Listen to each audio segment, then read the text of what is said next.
Androcentrism is back, boyos. What? You thought I was gone? Never. Never. You never abandoned your partners in arms. You never give up on your partners in arms. Androcentrism was never done. We took a break, a short break, partly because we were working on other projects. Other projects occupied my time for a while, for a couple of months. Oh, not that I couldn't find some time in between to record content and create content, but my mind mostly, it's my mind that was mostly occupied, and I couldn't focus on creating actual content. But now that I got more free time, I guess, per se, we can actually come back and bring you back some of that good content, you know what I'm saying? Because androcentrism is not going anywhere. It's not good, because you guys are still going through the struggle, man.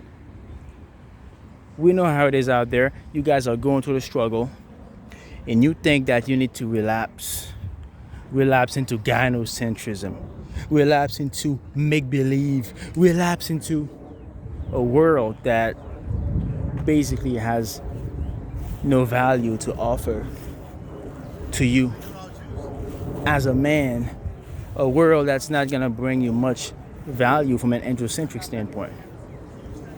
You see the stats, man. Like, you see all the fucking stats with these new generations, these Gen Zs out there. You see how they're struggling in the game. The world has nothing to offer you. Androcentrism does. The world has nothing to bring to you.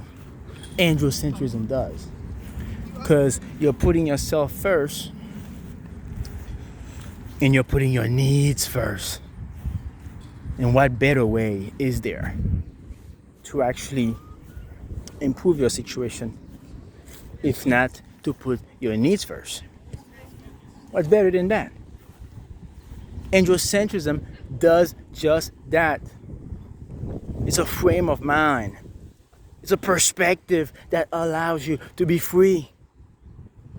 To be free of time. To be free of any ideology. Any enslaving ideology that doesn't work in your favor. Androcentrism helps you with that. Okay?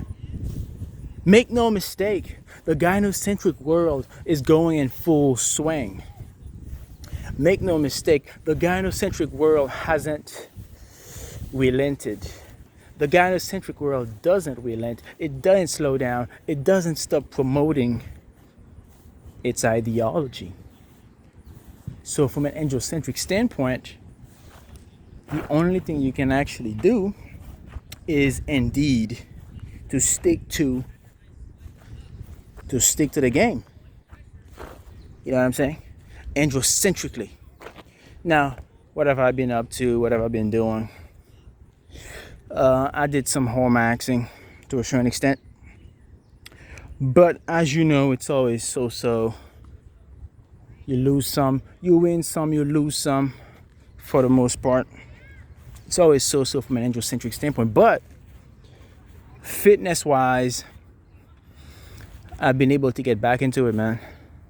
So there was a phase where I pretty much slowed down way down in hallmaxing because fitness-wise, I feel like my libido wasn't quite there. Okay? My libido wasn't there fitness-wise. So I started taking supplements to bring my testosterone where it's supposed to be. Was taking Tonkat Ali, Fedosia agrestis, ashwagandha. Brought my libido back, full swing. I wasn't doing NoFap, but I found a solution that was better than NoFap actually. To transition from hardcore porn maxing to softcore porn maxing. that worked a lot better than NoFap. Okay, if you understand how the brain works, you understand neuroscience and dopamine and all that stuff, you understand that NoFap is actually not the best solution, because it still keeps you wanting, right? But if you transition from hardcore porn maxing to softcore porn maxing, then that's actually gonna have the biggest effect, because one, you still do it, so your mind doesn't feel like it's craving something. You still get it, but also it doesn't have the negative effects, because you're not sitting in front of the computer looking at hardcore stuff for hours at a time. You're simply glancing at softcore stuff. And here's the crazy thing: you could find softcore stuff on social media, primarily Twitter. Okay, so that was a good solution from that standpoint. Didn't have to do NoFap. Put myself on supplements, so that brought me back full swing. Now the only thing left for me to do is to lose a few pounds. Not necessarily lose pounds, but to lose a few body fat percentage. To lose some body fat percentage, primarily in the belly area, and then I'll be good. I'm back in the gym. Well, I never left the gym really, but I feel like I'm back from a fitness standpoint. I sort of upgraded my training routine, so now I'm adding in more conditioning, doing more conditioning. I'm not just focusing on strength training, lifting super heavy weights. I'm also doing more cardio. I'm trying to get back to doing cardio. I'm doing more core exercises. You know what I'm saying? So I'm trying to get back into it. And I'm also going to be doing more reps in order to maximize hypertrophy. But anyway, man, I wanted to let you guys know that androcentrism is still here. The androcentric game is still here from that standpoint. And when you do it like that, you kind of you don't get that existential feeling like things are not going your way and you don't know what to do. One advice I would give you guys is to study evolutionary psychology. When you study evolutionary psychology, but also evolutionary biology, the two of them go together actually. Because if you want to understand the psychology, you got to understand the biology, because the psychology is a result of the biology. Your mind looks for ways to survive as a result of your body adapting to the environment. Okay, your body has to adapt to the environment on a physical level, and that has consequences and effects on your mind. So evolutionary psychology is a result of evolutionary biology, and I guess you could say vice versa to a certain extent. The mind also affects the body, but if you look at it evolutionarily, it was mainly the other way around. As we had to survive in the environment, our mind had to quickly adapt, and the strongest, well, not the strongest, but survival of the fittest. The fittest were not just those who adapted physically to the environment, but also those who adapted mentally to the environment. Never forget that.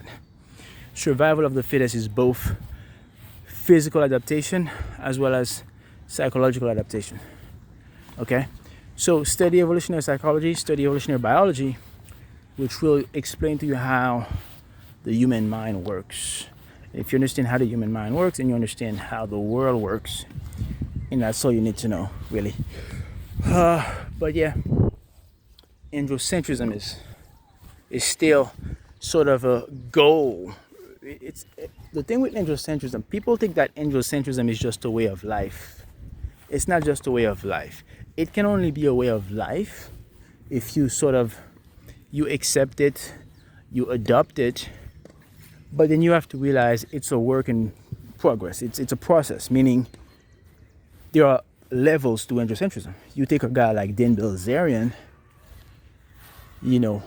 he's at that level that you could say is the higher level. You could say it's you know, it's a much more advanced level. Why? Because he has the resources, he has the money, he can afford to have much more, much more of an androcentric life than somebody who has no money and cannot afford to do that. There's levels to it, so it's a process. So you can have goals within androcentrism and be like, okay, in 2 years I want to be at that level. In 3 years I want to be at that level. In 4 years I want to be at that level. There's levels to androcentrism. Okay, you can't just start. Think, oh, I'm androcentric because I'm not gynocentric and I'm not I'm not gesture maxing. I'm not running games. It's like, no. There's levels to it, and once you attain a certain level, you can also afford to run game.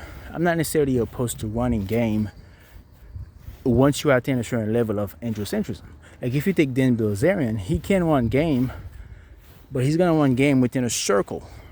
He's gonna run social circle game because they already know who he is. He's pre-selected. He's Dan Bilzerian. He can now, he's not in a hurry. He has all kinds of options, so he can run game and be outcome independent. He's not like worried about the girl not putting out and shit because he knows he has so many options. So he can run game just for fun. So I'm not opposed to running game. It's just understanding that it's never a replacement for androcentrism. Androcentrism is always the main thing. Now, if you want to go out and socialize and say, okay, I'm going to run some game because you want to socialize, you want to talk to people, you want to have conversations and shit, by all means do it. Not opposed to that at all. Okay? But yeah, man, the androcentric game is still in the fucking game. It never went away, it never changed. There's no reason why it should. Understand that. There's no reason why it should. Okay. So yeah, so I always have to go back to that. I always have to get back to that to let you guys, not to teach you, but to remind myself that you cannot get away from fucking androcentrism. Because anytime you try to get away from androcentrism, that's when you make all the mistakes. That's when you remember, oh shit, like the world, the black pill is still around the corner. Determinism is still around. And the moment you forget that, you get back in the blue pill world. You paid the fucking price. So it's summertime. Summertime is always a good time to create androcentric content outdoors. That's why I'm back outdoors. I'm not just doing reviews on the channel. So I think I'm gonna be putting out a lot more content because I need more guys to fuck with the content. I need more guys to comment. So anyway, that's it for now, man.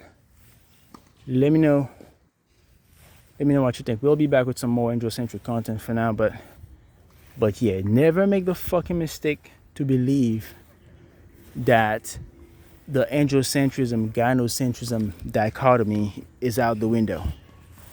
It's not. It's gonna be in action for decades to come. Okay?